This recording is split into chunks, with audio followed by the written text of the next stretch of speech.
नमस्कार, बिहार के सासाराम से आप देख रहे हैं आज तक। मैं हूं आपके साथ चित्रा त्रिपाठी। प्रधानमंत्री नरेंद्र मोदी ने बिहार के चुनावी महासमर में कूदकर अब यहां पर राजनीति की धार और तेज कर दी है। नीतीश कुमार के साथ आज एक मंच पर आए प्रधानमंत्री नरेंद्र मोदी ने सासाराम की धरती से आसमान को जीतने की हुंकार भरी है। तेजस्वी यादव पर निशाना साधते हुए एक तरफ उन्होंने आरजेडी के जंगल राज को याद दिलाया, तो वहीं दूसरी तरफ महागठबंधन के मुख्यमंत्री उम्मीदवार तेजस्वी यादव ने किया है पलटवार और पूछ लिया कि विशेष राज्य के दर्जे का क्या हुआ।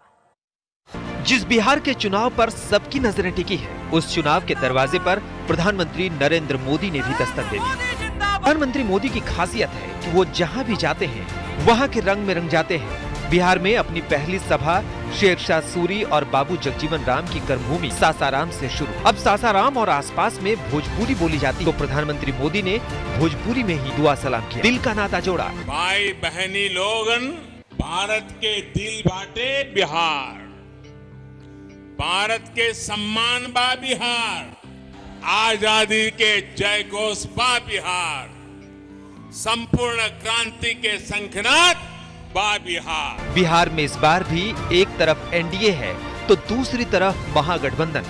बस दोनों गठबंधनों के खिलाड़ी बदल गए, बल्कि कहिए कि नीतीश ने पाला बदला तो गठबंधन का खेल बदल गया।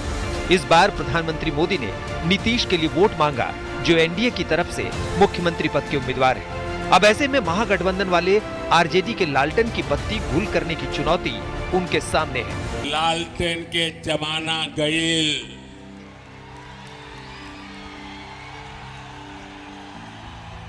पिछले 6 सालन में बिजली के खपत 3 गुना बढ़ गई बाटे। सासाराम से गया और भागलपुर तक प्रधानमंत्री मोदी ने एक दिन में ताबड़तोड़ 3 रैलियां की। इसमें प्रधानमंत्री मोदी ने नीतीश कुमार की तारीफ की, तो उससे ज्यादा लालू राबड़ी राज पर इशारे में ही बार बार हमला किया। जवाब तेजस्वी की तरफ से आया। यहाँ के लोगों का कितना अहित किया गया, बिहार को अराजकता और अव्यवस्था के किस दलदल में धकेल दिया, ये आप में से अधिकांश ने अनुभव किया है। आप बताते बिहार में कारखाने क्यों नहीं है? 15 साल बीजेपी सरकार में है। आप बताते रोजगार की आपने कितने लोगों को सरकारी नौकरी देने का काम किया। अगर सासाराम में प्रधानमंत्री मोदी और नीतीश कुमार एक साथ थे, तो नवादा में महागठबंधन की तरफ से कांग्रेस के पूर्व अध्यक्ष राहुल गांधी और आरजेडी से तेजस्वी। प्रधानमंत्री नरेंद्र मोदी ने बिहार को चमकाने की दुहाई दी, तो तेजस्वी ने पूछा कि कहां गया विशेष राज्य का दर्जा। आज बिहार के engineering college, medical college, IIT, IIM जैसे संस्थान खोले जा रहे हैं। यहां बोध गया जीप में भी आईआईएम खुला है, जिस पर सैकड़ों करोड़ रुपए खर्च किए गए हैं। उम्मीद था कि आप बताते कि बिहार को विशेष राज्य का दर्जा मिलेगा कि नहीं मिलेगा। आप बताते विशेष पैकेज का क्या हुआ जो आपने बिहार की बोली लगी। प्रधानमंत्री मोदी का अपना अंदाज है, उस अंदाज में लोगों से सीधे जुड़ने की क्षमता है, तो विरोधियों पर ऐसा अचूक वार भी होता है कि वो तिलमिलाकर रह जाएं। प्रधानमंत्री मोदी ने नक्सलवाद का सवाल उठा दिया। इसके जरिए उन्होंने महागठबंधन पर हमला बोला, जिसमें कम्युनिस्ट पार्टियों के साथ सीपीआई एमएल भी शामिल। ये कितनी बड़ी विडंबना है कि जहां भगवान बुद्ध को ज्ञान प्राप्त हुआ, उस धरती को नक्सली हिंसा और जघन्य हत्याकांडों में झोंक दिया गया। प्रधानमंत्री मोदी ने अपने वादों की झड़ी लगा दी। बिहार में निवेश होगा, नए किसान कानून से किसानों को फायदा होगा, 19 लाख रोजगार मिलेंगे, आदिवासियों की शिक्षा पर जोर, बेहतर कानून व्यवस्था मिलेगी, स्वामित्व योजना से गांवों के विवाद खत्म करेंगे, बिहार के गरीबों को पक्का घर दिया जाएगा, लोगों की बुनियादी जरूरतों को पूरा किया जाएगा, तकनीक के जरिए गरीबों को मजबूत बनाया जाएगा। बिहार में एम्स और आईआईएम खोले जा रहे हैं, मेडिकल और इंजीनियरिंग की पढ़ाई मातृभाषा में होगी। बिहार के विकास की हर योजना को अटकाने और लटकाने वाले ये लोग हैं जिन्होंने अपने 15 साल के शासन में लगातार बिहार को लूटा, बिहार का मान मर्दन किया। जो व्यक्ति 15 साल में रोजगार ना दे पाए, कारखाने ना दे पाए, शिक्षा को चौपट कर दे, अस्पताल बदहाल है बताने की जरूरत नहीं है, सब जान रहे हैं। तो वो व्यक्ति जिसने 15 साल कोई काम नहीं किया, उसको 5 साल और दोगे तो कुछ नहीं करने वाला।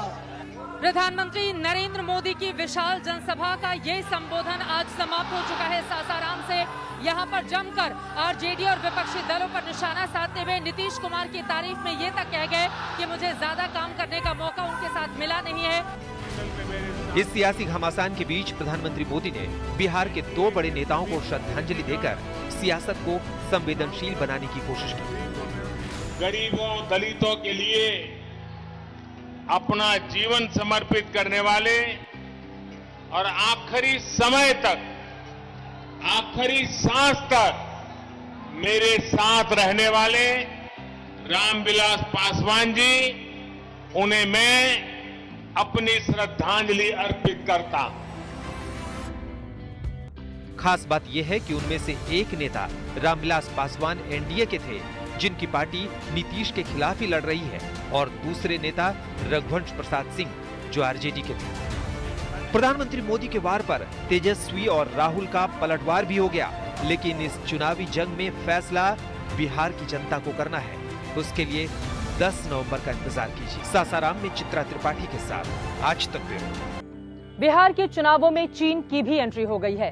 बिहार रेजिमेंट के जवानों को याद करते हुए प्रधानमंत्री नरेंद्र मोदी ने गलवान में शहीद हुए जवानों का जिक्र किया, तो साथ ही ये भी कहा कि दरअसल बिहार की अस्मिता से कैसे जुड़ा हुआ ये पूरा का पूरा मामला है, और उनको नमन करते हुए भी पीएम आज नजर आए। लेकिन इसी मुद्दे पर राहुल गांधी ने बिहार की धरती से ही कई सवाल सरकार पर खड़े कर दिए। बिहार के चुनावी घमासान में बात गरीबी की हो रही है, बेरोजगारी की हो रही है, बिहार के गौरव की हो रही है। लेकिन जब इस चुनाव में प्रधानमंत्री नरेंद्र मोदी आए तो चीन का सवाल भी उठाया और बिहार रेजिमेंट के जवानों की शहादत को भी याद किया। बिहार के सपूत गलवान घाटी में तिरंगा के खातिर शहीद हो गए, लेकिन भारत माता के माथा ना झुके तले। पुलवामा हमले में भी बिहार के जवान शहीद भइले, हम उनके चरणन में शीश झुकावतानी। बिहार रेजिमेंट के 20 जाबाजों ने अपनी शहादत पेश करके गलवान घाटी में चीनी सैनिकों को सबक सिखाया था। वतन पे अपनी जान निसार कर देने के उनके हौसलों को कौन भूल सकता है। लेकिन चुनावी रैली में प्रधानमंत्री मोदी ने इसे उठाया तो महागठबंधन के लिए वोट मांगने पहुंचे राहुल गांधी ने प्रधानमंत्री पर झूठ बोलने का आरोप लगा दिया। चाइना की सेना हिंदुस्तान के अंदर है। सवाल ये है कि जब चाइना हमारी जमीन के अंदर आई तो हमारी प्रधानमंत्री ने हमारे वीरों का अपमान करते हुए ये क्यों बोला कि हिंदुस्तान के अंदर कोई नहीं आया। सवाल भाइयों और बहनों ये है। आज कहते हैं मैं सिर झुकाता हूं, मगर हिंदुस्तान की सेना का अपमान नरेंद्र मोदी ने किया जब उन्होंने देश को झूठ बोला। प्रधानमंत्री नरेंद्र मोदी ने सासाराम से भागलपुर तक करीब 8 सीटों पर अपना प्रचार कर दिया।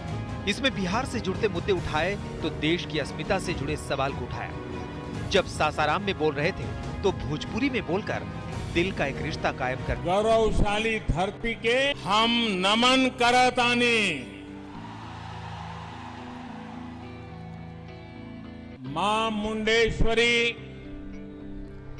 ताराचंडी माता के ई पावन भूमि पर रउआ सबके अभिनंदन करतानी। लेकिन राहुल ने नवादा से कहलगांव तक प्रधानमंत्री मोदी के चीन वाले विमर्श का पीछा किया। सवाल यह है नरेंद्र मोदी जी, ये चाइना के सैनिक जो हिंदुस्तान के अंदर बैठे हैं, इनको आप बाहर कब निकालोगे? सवाल ये है। आप सिर झुकाने की बात मत कीजिए। आप हमारे वीर सैनिकों को यह बताइए कि चाइना को आप हिंदुस्तान से कब बाहर फेंकोगे, यह बताइए। बिहार में घमासान आज सियासी है, लेकिन 4 महीने पहले गलवान घाटी में चीन से एक सामरिक घमासान हो गया था।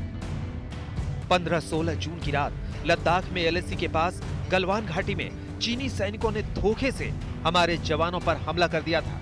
धोखे से हुए उस हमले में बिहार रेजिमेंट के 20 जवान शहीद हो गए, लेकिन शहादत देते हुए भी चीन के कई सैनिकों का काम तमाम कर गए।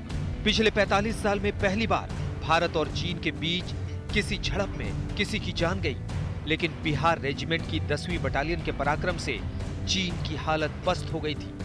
उस वक्त बिहार रेजिमेंट में बिहार से भी 2 जवानों ने शहादत दी थी। बिहार के जाबाजों का पराक्रम दुनिया ने देखा। अब उस जाबाजी का बिहार से चुनावी नाता भी जोड़ दिया गया। आज तक ब्यूरो। प्रधानमंत्री नरेंद्र मोदी ने बिहार के इन चुनावों में अनुच्छेद 370 का भी जिक्र किया। साथ ही विरोधियों पर हमला बोलते हुए ये कह दिया कि दरअसल उन्होंने कहा है कि अगर वो सत्ता में वापसी करते हैं तो 370 को दोबारा बहाल किया जाएगा और इसको लेकर बिहार के लोगों से सवाल पूछे। प्रधानमंत्री राम मंदिर का भी जिक्र करना नहीं भूले। कुल मिलाकर नरेंद्र मोदी ये बताना चाहते थे कि वो जो कहते हैं वो करके रहते हैं। अनुच्छेद 370 के सभी खंड लागू नहीं होंगे, सिवाय खंड 1 के नामक तदनुसार पढ़ा जाएगा।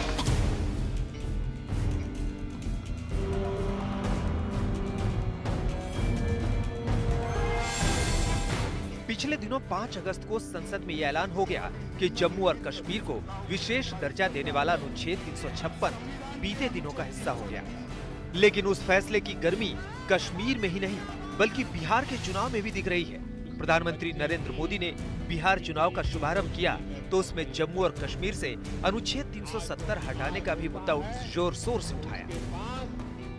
एनडीए के विरोध में आज जो लोग खड़े हैं वो देश हित के हर फैसले का विरोध कर रहे हैं। जम्मू कश्मीर से धारा 370 हटाने का फैसला हो, ये लोग विरोध कर रहे हैं। एक तरफ अनुच्छेद 370 का मुद्दा बिहार में चुनावी विमर्श बन गया तो दूसरी तरफ प्रधानमंत्री मोदी ने अयोध्या में राम मंदिर का मुद्दा भी उठाया। इसी साल 5 अगस्त को प्रधानमंत्री नरेंद्र मोदी ने अयोध्या जाकर भूमि पूजन किया था। पिछले साल नवंबर में ही सुप्रीम कोर्ट ने फैसला दिया था कि अयोध्या में राम मंदिर बनेगा। इस सवाल पर भी प्रधानमंत्री मोदी ने विपक्ष को घेरा। सुप्रीम कोर्ट अयोध्या में भव्य राम मंदिर बनाने को कहे, ये लोग उसका भी विरोध करते हैं। 5 अगस्त 2019 से 5 अगस्त 2020 तक 1 साल में प्रधानमंत्री नरेंद्र मोदी ने अपने 2 वादों को पूरा किया जो बीजेपी का मूल एजेंडा रहा है। इन दोनों वादों के पूरा होने के बाद बिहार पहला राज्य है जहां चुनाव हो रहे हैं। प्रधानमंत्री ने बिहार के चुनावी घमासान में उन मुद्दों को जोर शोर से उठाया, लेकिन विपक्ष रोजगार और लोगों की बुनियादी सवालों से ही चिपका रहा। राष्ट्र हित में कोई भी कुछ भी फैसला ले, ये लोग विरोध में हैं। हमेशा विरोध में रहने वाले ये लोग बिहार को विकास नहीं, बर्बादी के पुराने रास्ते पर ही ले जाएंगे। बीजेपी कहती है कि हम 19 लाख जो है रोजगार देंगे। कौन करेगा? नीतीश कुमार करेंगे कि बीजेपी करेगा? मुख्यमंत्री कौन होगा? उनका जो मुख्यमंत्री होगा उसने तो हाथ खड़े कर दिए हैं। कोरोना हुआ, नरेंद्र मोदी जी ने कहा 22 दिन में लड़ाई जीती जाएगी। जब आप पैदल आ रहे थे, जब आप भूखे थे, जब आप प्यासे थे, तो नरेंद्र मोदी क्या कह रहे थे? नरेंद्र मोदी जी ने आपकी मदद की। बिहार के मजदूरों की मदद की। चुनाव अब अपने चरम मोड़ पर है। 28 अक्टूबर को ही पहले चरण के लिए वोट डाले जाएंगे। देखते रहिए कि अभी और कौन कौन मुद्दे चुनाव के आंगन में अपना रंग दिखाते हैं। आज तक ब्यूरो। प्रधानमंत्री नरेंद्र मोदी और बिहार के मुख्यमंत्री नीतीश कुमार अरसे बाद एक दूसरे के साथ एक मंच पर नजर आए। प्रधानमंत्री ने जहां नीतीश कुमार की जमकर तारीफ की, तो वहीं नीतीश कुमार ने भी केंद्र के कामकाज की बदौलत जनता से वोट मांगे। कुल मिलाकर दोनों के बीच दिखी ये केमिस्ट्री इस सफर में हम सफर वाले। ये सत्ता के बदलते समीकरण की खूबसूरत तस्वीर है। एनडीए के चुनाव प्रचार में जान फूंकने सासाराम आए पीएम मोदी बिहार के सीएम नीतीश कुमार के साथ मंच साझा कर रहे थे। दो तस्वीरें देख रहे हैं। मंच पर पीएम मोदी के आते ही हाथ जोड़कर दोनों नेता एक दूसरे का अभिवादन कर रहे हैं और जाते वक्त भी ऐसी ही तस्वीर है। इस तस्वीर की अहमियत हम आपको बताएंगे, लेकिन पहले पीएम मोदी के भाषण का ये हिस्सा सुनिए। बिहार के लिए, बिहार के उज्जवल भविष्य के लिए हम फिर एक बार नीतीश जी के साथ आए।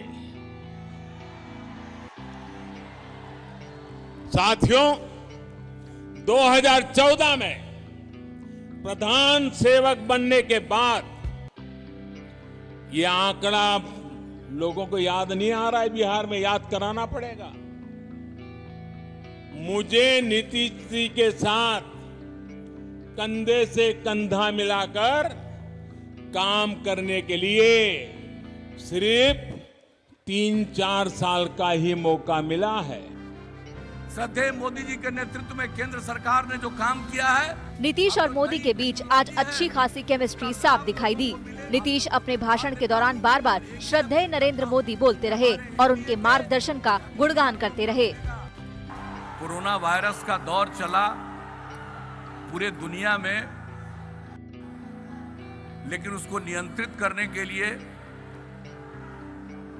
श्रद्धेय मोदी जी के नेतृत्व में इस देश में काफी पहल हुई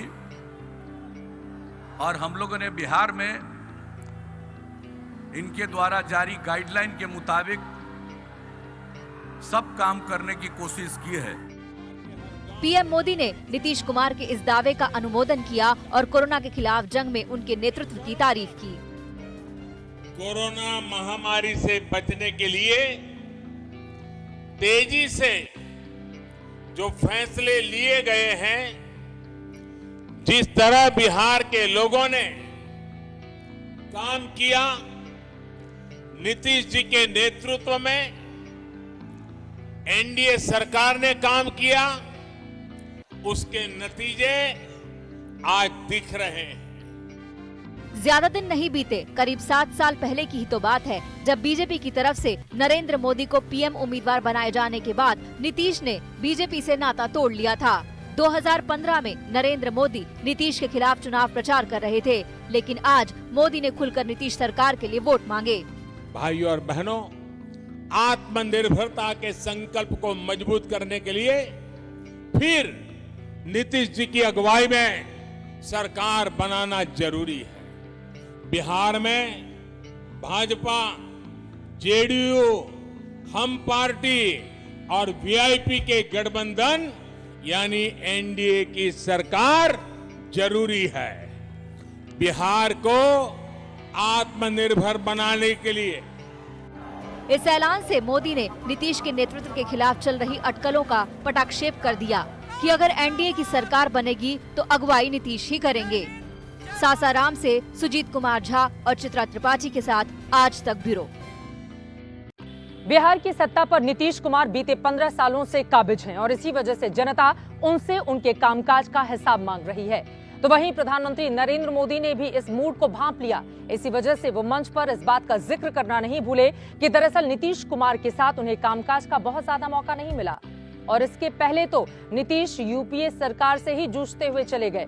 कुल मिलाकर सत्ता विरोधी लहर जो इस वक्त बिहार में चल रही है, उसको कम करने की, बचाने की कोशिश प्रधानमंत्री नरेंद्र मोदी की ओर से नीतीश कुमार के लिए की गई है।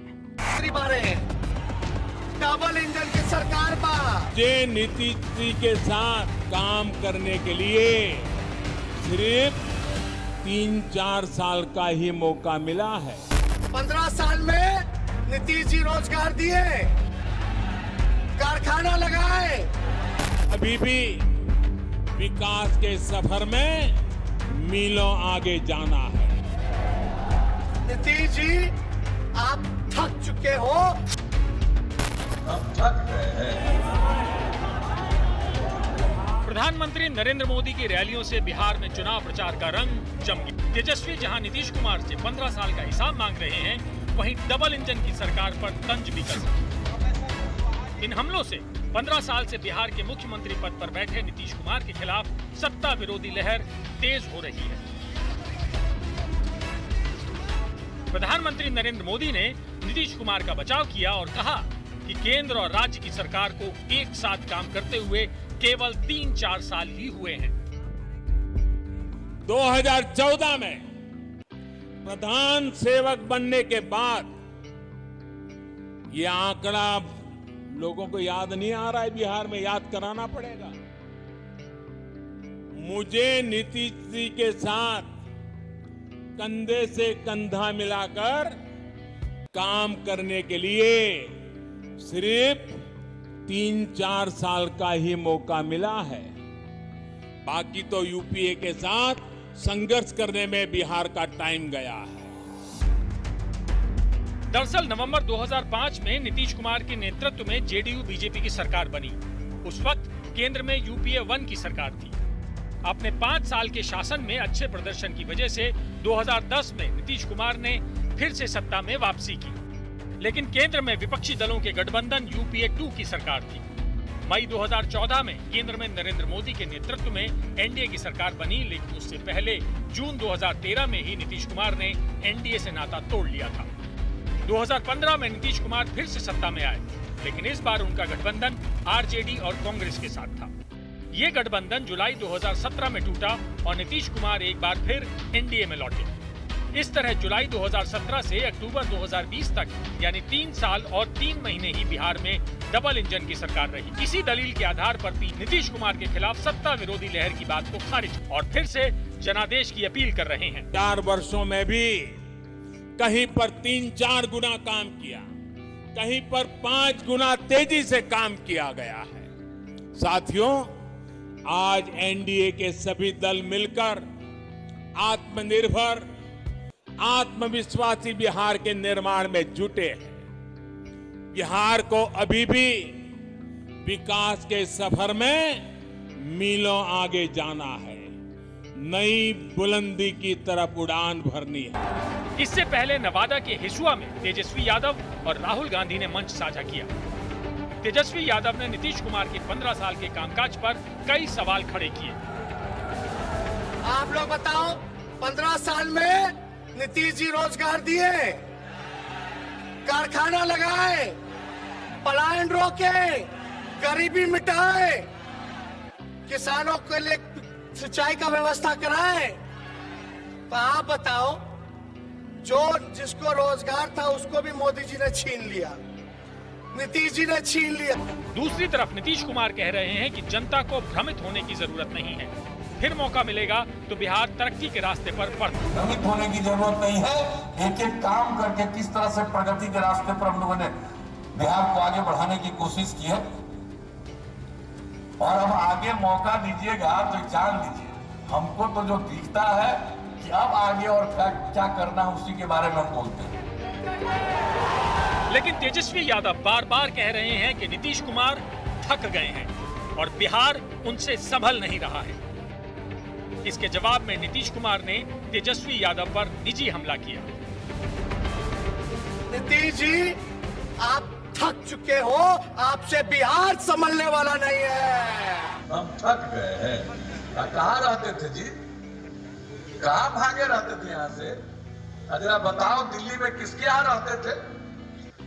जरा बताओ, बताना ना चाहिए। कहीं किसी को मालूम है कि कहाँ रहता था, क्या करता था? अब हम लोगों को क्या कहना है? इस ज़बानी जंग के बीच सर्वे के नतीजे नीतीश कुमार की चिंता बढ़ाने वाले हैं। CSDS लोकनीति के ओपिनियन पोल के मुताबिक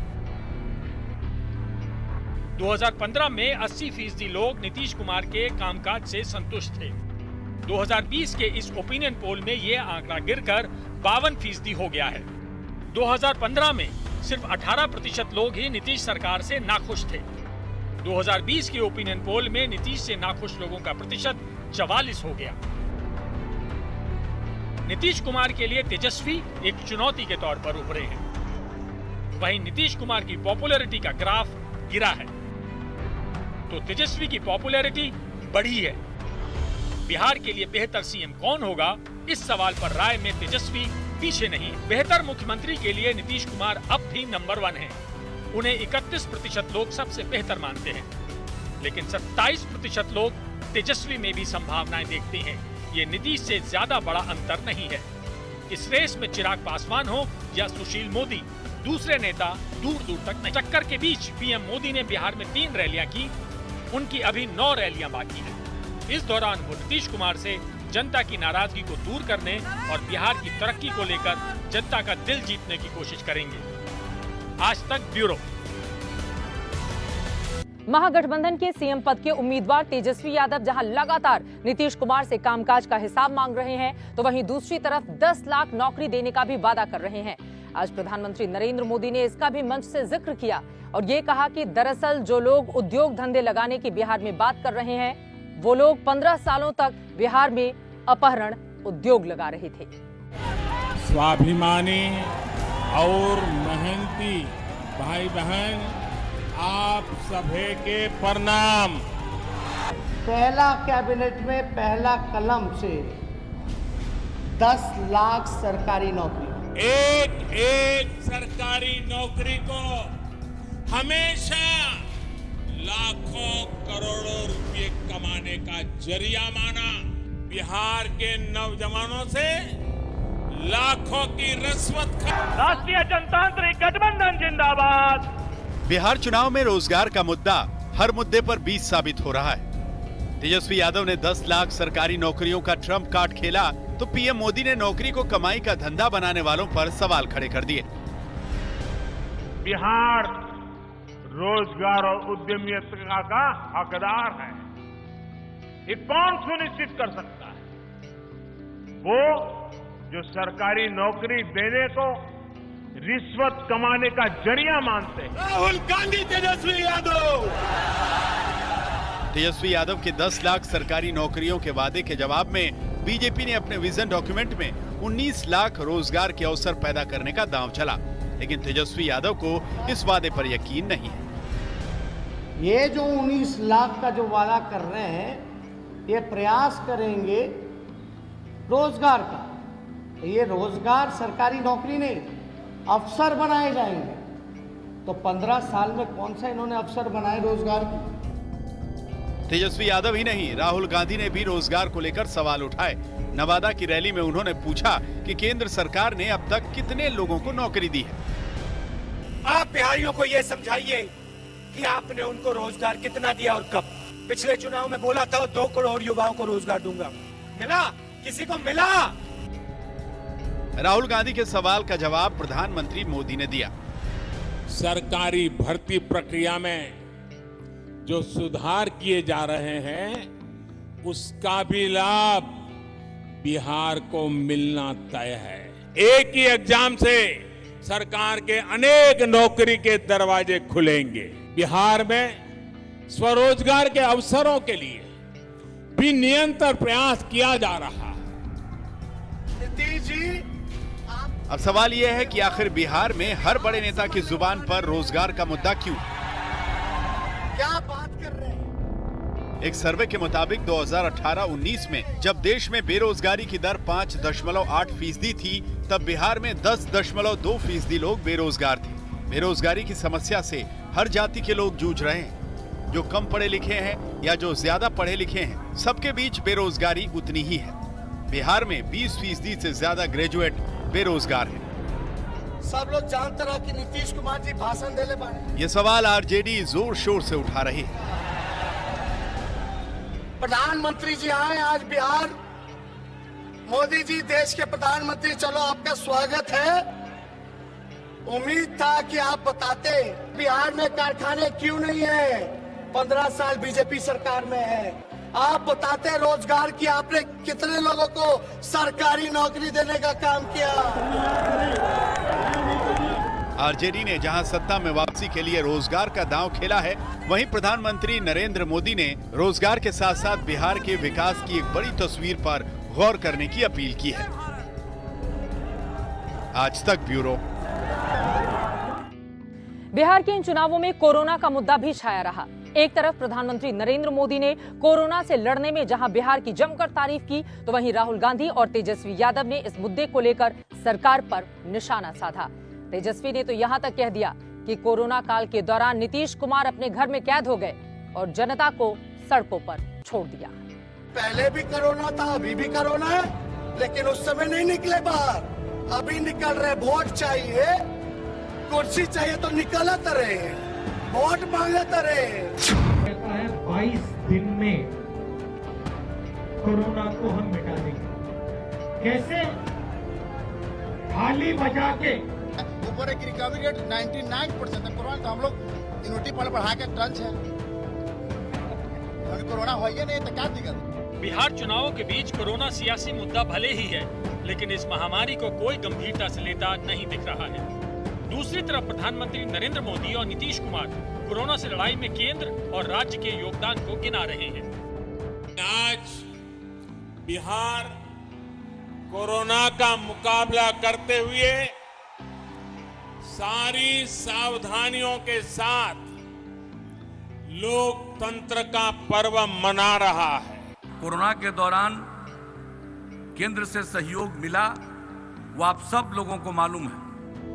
लेकिन तेजस्वी यादव नीतीश कुमार पर हमलावर है। वहीं राहुल गांधी ने केंद्र सरकार पर निशाना साधा। नीतीश कुमार जी तो 144 दिन से सीएम हाउस में अंदर रहे। पहले भी कोरोना था, अभी भी कोरोना है, लेकिन उस समय नहीं निकले बाहर। अभी निकल रहे। वोट चाहिए, कुर्सी चाहिए तो निकलत रहे, वोट मांगत रहे। आप भूखे प्यासे मरे, आप हजारों किलोमीटर चले, नरेंद्र मोदी जी ने आपको ट्रेन नहीं दी, बस नहीं दी। नरेंद्र मोदी ने आपसे कहा भूखे हो तो क्या हुआ, प्यासे हो तो क्या हुआ, हजारों किलोमीटर चलो। बीजेपी ने अपने घोषणा पत्र में वादा किया है कि बिहार में सरकार बनने पर हर किसी को कोरोना की वैक्सीन मुफ्त में दी जाएगी। इस पर खूब सियासत हुई, लेकिन चुनावी रैलियों में 2 गज की दूरी और मास्क जहां गायब हैं, वहां नहीं लगता कि वैक्सीन कोई मुद्दा है। आज तक ब्यूरो। बिहार चुनावों में अब की बार किसकी सरकार, कौन मारेगा बाजी, कौन बनेगा बिहार का मुख्यमंत्री, लगातार इस खबर पर आज तक की नजर बनी रहेगी और आप देखेंगे बड़ी कवरेज सीधे बिहार की धरती से। इस पेशकश में सासाराम से अभी के लिए बस इतना ही। देश और दुनिया की बाकी खबरों के लिए आप देखते रहिए आज तक। नमस्कार, मैं हूं अंजना ओम कश्यप। हमें उम्मीद है ये वीडियो आपको पसंद आया होगा। लेटेस्ट खबरों के लिए यूं ही देखते रहिए आज तक और इस वीडियो के पसंद आने पर लाइक, शेयर एंड सब्सक्राइब करना ना भूलें।